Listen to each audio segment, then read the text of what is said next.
Assalamualaikum warahmatullahi wabarakatuh. Apa kabar teman-teman? Kali ini kita bakalan mengangkat sebuah topik yang berkaitan dengan pendekatan TD Bank ke program manajemen risiko perusahaan. Di sini kita bakalan membahas mengenai bagaimana sih si TD Bank Group ini menggunakan manajemen risiko perusahaan Enterprise Risk Management atau disingkat dengan IRM untuk tumbuh secara menguntungkan dengan tepat memperhatikan keseimbangan antara mengambil dan mengelola risikonya. Oke, baik teman-teman, kita masuk ke bagian yang pertama yaitu IRM di TD Bank. Nah, pendekatan manajemen risiko di TD komprehensif dengan IRM ini memperkuat budaya risiko di TD dan memastikan bahwa semua pengakuan kepentingan memiliki pemahaman yang sama tentang bagaimana TD ini mengelola manajemen risikonya. Nah, teman-teman, di IRF ini membahas beberapa di antaranya. Yang pertama, sifat risiko terhadap strategi dan operasi bisnis. Yang kedua, bagaimana si TD ini mendefinisikan jenis risiko yang dihadapinya.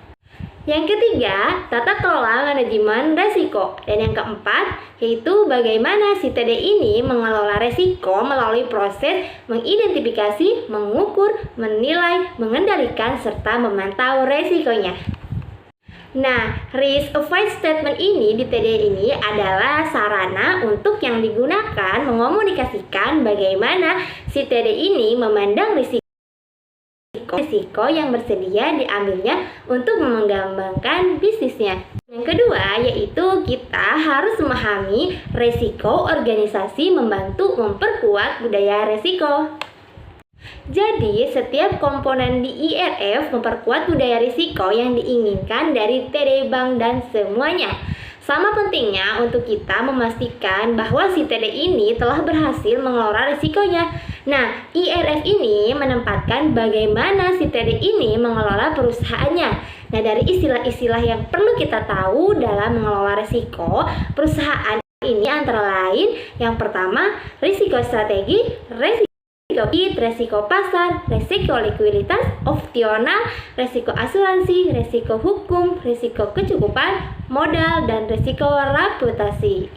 Poin yang ketiga yaitu struktur tata kelola risiko. Struktur tata kelola risiko menekankan dan menyeimbangkan pengawasan yang kuat dengan akuntabilitas yang jelas. Menggunakan model 3 garis pertahanan yang menggambarkan peran kelompok bisnis, tata kelola risiko, dan pengawasan terhadap pengelolaan risiko Bank TD. Garis pertahanan pertama adalah lini pertanggungjawaban bisnis dan korporat. Garis pertahanan kedua adalah berkaitan dengan penetapan standar dan asumsi bisnis, dan garis pertahanan ketiga adalah jaminan independen melalui Departemen Audit Internal. Kemudian, tujuan utama dari manajemen risiko adalah untuk mendukung pendekatan komprehensif dan proaktif terhadap manajemen risiko yang mempromosikan budaya manajemen risiko yang kuat. Identifikasi, penilaian, dan pelaporan risiko. TD menerapkan prinsip-prinsip berikut untuk mengelola risiko. Pertama, lingkup perusahaan yang lebar, yaitu manajemen risiko mencakup semua bidang TD. Kedua, komunikasi yang transparan dan efektif. Hal-hal yang berkaitan dengan risiko dikomunikasi.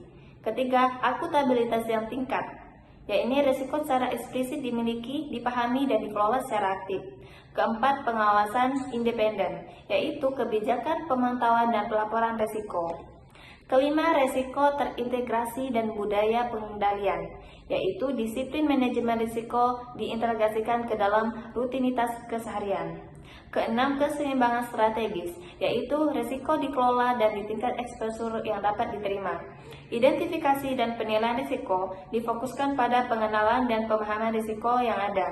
Risiko mungkin timbul dari inisiatif bisnis baru atau yang berkembang, dan risiko yang muncul dari lingkungan yang berubah. Pengukuran risiko. Kemampuan untuk mengukur risiko juga merupakan komitmen utama dari proses manajemen risiko TD. Proses ini sejalan dengan persyaratan peraturan untuk kecukupan modal, rasio leverage, ukuran likuiditas, stress testing, dan pedoman exposure kredit maksimum. TD memiliki proses untuk mengukur risiko untuk memberikan pengukuran yang akurat dan tepat waktu dari risiko yang diasumsikan.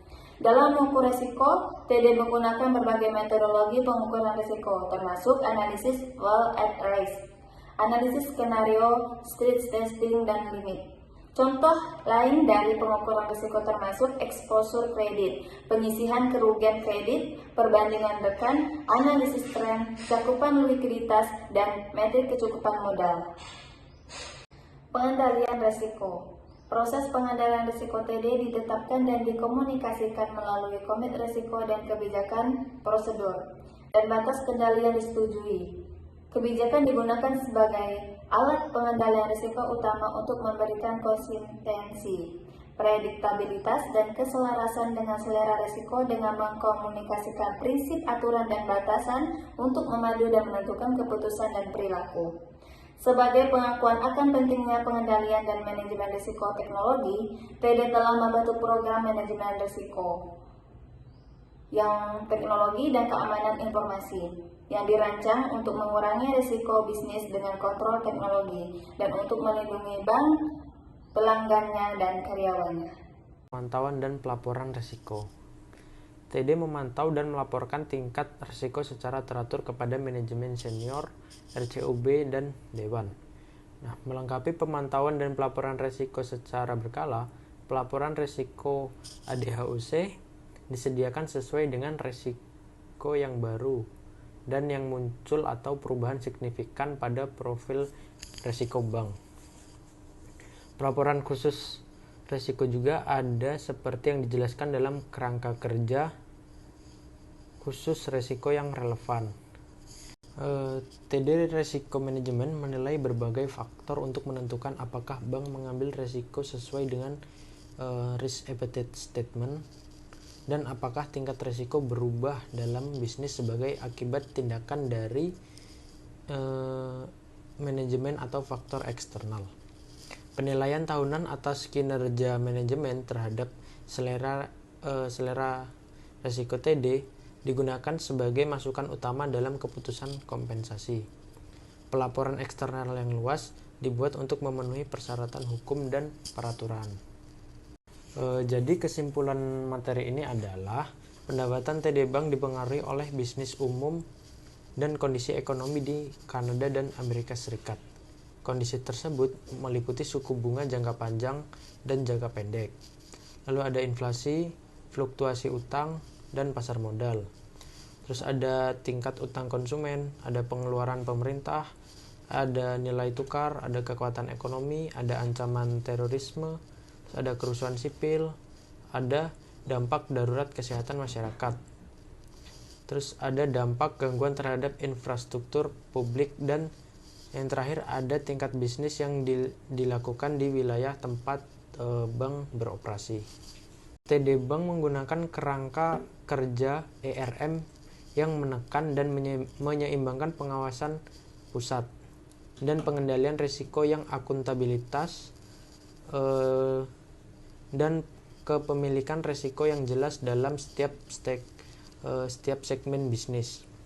Pendekatan TD terhadap ERM didasarkan pada 6 prinsip.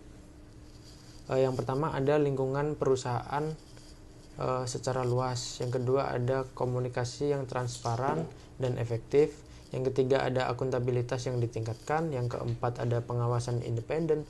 Dan yang kelima ada budaya risiko dan pengendalian terintegritas.